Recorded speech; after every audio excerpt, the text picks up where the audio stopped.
are you? Thanks for stopping by. If you want to learn how to do an amazing, beautiful pizza dough with wholemeal flour from sourdough ferments, then keep going watching, because this is the first steps that I'm going to show you just in this video.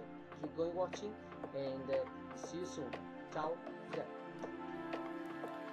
In this lesson we are going to master how to prepare the yeast for our homemade pizza.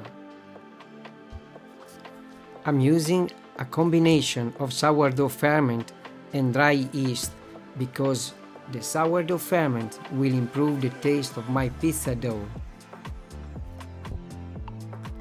Then first I need to refresh my ferments. I'm using fresh water and strong white flour, and I mix them well.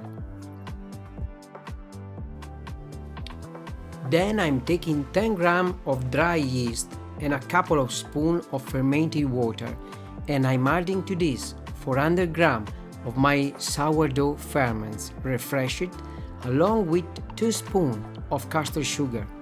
I'll mix well and I add 400 grams of strong flour.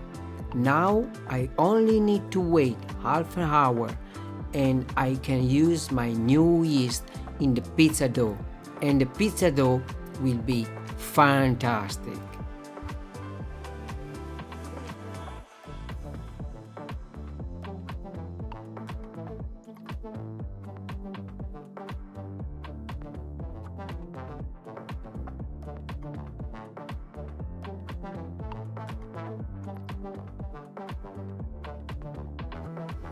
The only thing you need to remember now is to cover your mix.